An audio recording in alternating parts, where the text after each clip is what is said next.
Ce podcast est autoproduit par l'agence You Choose. Aujourd'hui, on va parler de confiance en soi. Et d'ailleurs, pour commencer, j'ai une première question. C'est quoi avoir confiance en soi ? C'est un vrai sujet qui revient le plus souvent. On en parle partout et on en parle beaucoup lors des coachings. On va dire que la confiance en toi, c'est une posture que tu incarnes. C'est quelque chose qui, pour moi, s'apprend. C'est quelque chose qui se perd au fil du temps, mais qui se regagne également. Et la confiance en toi, c'est avoir confiance en toi, c'est essentiel dans les tâches quotidiennes que tu veux faire. C'est-à-dire que si tu veux atteindre tes projets, si tu veux réaliser tes rêves, c'est en ayant confiance en toi, en te disant que tu es ta propre meilleure personne pour atteindre ces objectifs. Il n'y a personne d'autre que toi, si tu as des rêves, si tu as des projets que tu as envie de réaliser, qui le fera à ta place. Donc en fait, la confiance en soi, c'est de te dire tu es ton meilleur allié pour réaliser tes rêves. Et souvent, il y a un mur entre toi et ce que tu veux réaliser. Et justement, c'est tes pensées, ta confiance en toi, où tu te dis tu n'es pas assez pour atteindre ces objectifs, tu n'es pas assez pour réaliser tes rêves. Alors que c'est uniquement des pensées et c'est absolument pas la réalité. Et du coup, tu en as un peu parlé tout à l'heure. Pour toi, la confiance en soi, c'est quelque chose qui s'apprend, t'as dit ? C'est pas quelque chose d'inné ? Pour moi, la confiance en soi, c'est comme un petit peu une tirelire. C'est-à-dire que tu nais, tu viens au monde, ta tirelire, elle est remplie. Elle est remplie de pièces. Donc, c'est-à-dire que ta confiance est à 100%. Et en fait, c'est au fil du temps et au fil des épreuves et des expériences que tu vas vivre que petit à petit, en fait, on va venir t'enlever pièce après pièce, et ce qui représente à chaque fois en fait un petit bout de confiance en toi. C'est-à-dire que tu vas potentiellement rencontrer des professeurs qui vont commencer à te dire c'est pas assez bien, ou t'es pas assez bonne, ou t'as pas assez de bonnes notes. Et donc petit à petit, c'est des choses en fait qui vont venir enlever ta confiance en toi. Tu vas commencer à rentrer dans le monde professionnel. Hop, pareil, on va potentiellement des remarques, ou même ton entourage vont te dire certaines choses qui inconsciemment, tu vas l'absorber, mais en fait, le fait de l'absorber, ça va enlever en fait ces pièces petit à petit. Et petit à petit, en fait, tu passes d'une tirelire bien remplie à une tirelire complètement vide. Jusqu'au moment où tu te rends compte que tu n'es plus en capacité de penser par toi-même, d'atteindre en fait tes objectifs. T'es perdu, tu sais plus du tout quoi ni comment penser. Et en fait, toutes ces choses-là, ça vient en fait d'une tirelire qui est complètement vide. Sauf que tu l'as laissé se vider sans t'en rendre compte. Jusqu'au moment en fait où tu arrives un petit peu à un point de non-retour et t'as complètement plus confiance en toi. C'est-à-dire que t'as absolument besoin des autres pour pouvoir te confirmer que t'es sur la bonne voie ou pas. Et donc, par de simples choses, par de simples exercices, tu peux re-remplir cette tirelire, pièce après pièce. Et en fait, par des choses très simples, tu peux re-remplir ta tirelire. Et la première étape pour la re-remplir, c'est d'en avoir conscience. C'est de te dire, ok, je sais qu'aujourd'hui, j'ai cette perte de confiance en moi. En revanche, j'ai des ambitions, j'ai des rêves. Et je sais que c'est la première étape, c'est la première clé qui va me permettre de faire un pas de plus vers mon objectif. C'est avoir confiance en moi et en mes capacités. Parce que ta réussite dépend de toi et pas des autres, en fait. Et du coup, quelles sont les habitudes qui te permettent, toi, personnellement, de cultiver ta confiance en toi au quotidien ? En fait, ça commence par des choses toutes simples. C'est-à-dire te fixer, tu vois, des objectifs très basiques, très, très atteignables au début, tu vois. De te dire, par exemple, je sais pas, j'ai envie de reprendre confiance en moi, j'ai envie de reprendre soin de moi, je vais à la salle de sport 2 fois par semaine. Mais tu te tiens à cet engagement, tu vois. Tu te dis, ok, 2 fois par semaine, je vais à la salle de sport. Ok, j'aimerais relire des livres pour avoir du temps pour moi. Bah très bien, c'est de te dire, allez, je lis 10 pages par jour. Pendant même 5 jours sur 7, tu vois, je me prends un quart d'heure pour lire 10 pages. Ok, tu le fais. Et en fait, le plus important dans tous les engagements que tu vas te donner au quotidien, c'est de les tenir. Parce que c'est en les tenant que tu vas te dire « Ah ouais, en fait, j'en suis capable, je suis fière de moi. » Et ça, c'est des pièces que tu viens rajouter dans ta tirelire. Et ça peut paraître tout bête, mais en fait, te permettre de faire ces petites actions au quotidien, déjà, ça va s'ancrer, donc ça va devenir des habitudes. Et en plus de ça, tu vas te dire « Waouh, je suis devenue une meilleure personne parce qu'avant, quand je me levais du lit, la première chose qu'on fait, c'est on allume son téléphone. » Sauf que allumer son téléphone, c'est déjà source d'angoisse. Donc, si la première action de ta journée commence par une source d'angoisse, ça va te suivre tout au long de la journée. Or, si tu te lèves de ton lit et que tu te dis « Ok, tu sais quoi, je commence par 30 minutes de sport et ensuite je lis 10 pages », tu as déjà checké 2 sur 2 de tes objectifs dans la journée. Donc, ta journée va commencer d'une façon tout autre que si tu étais resté en mode angoissé à regarder ton téléphone et à scroller en te disant que ta vie est nulle et que tu vas jamais rien faire, tu vois.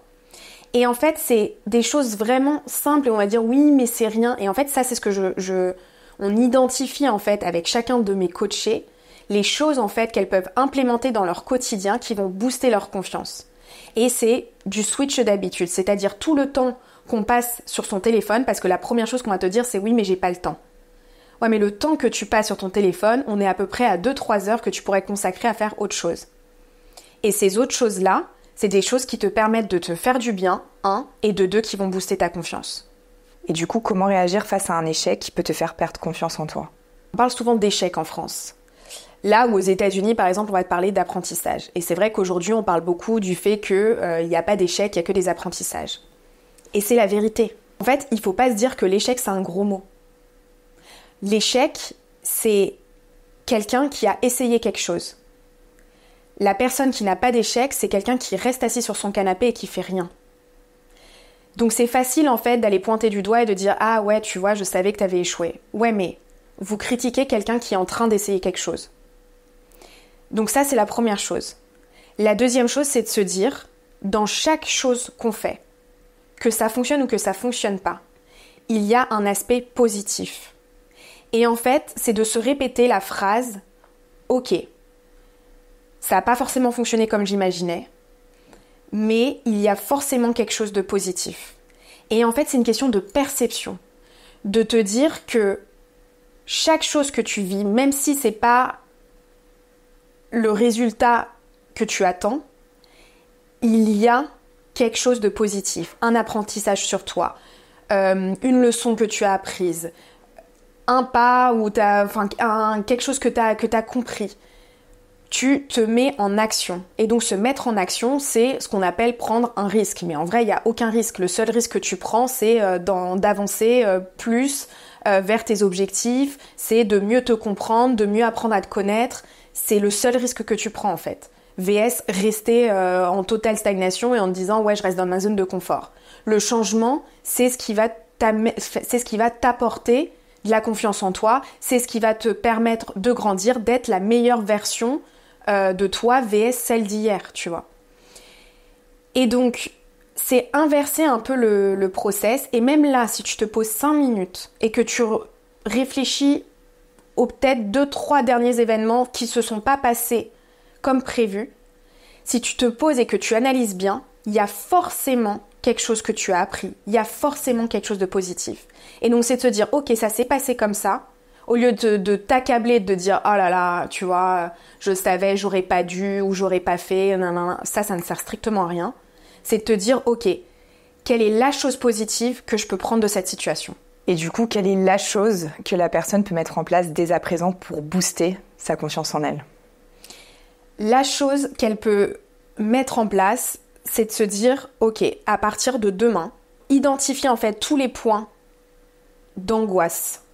Ça peut être l'entourage, ça peut être ses petites habitudes au quotidien, ce que je te disais tout à l'heure, tu sors de ton lit, tu t'allumes ton téléphone, ça peut être un environnement.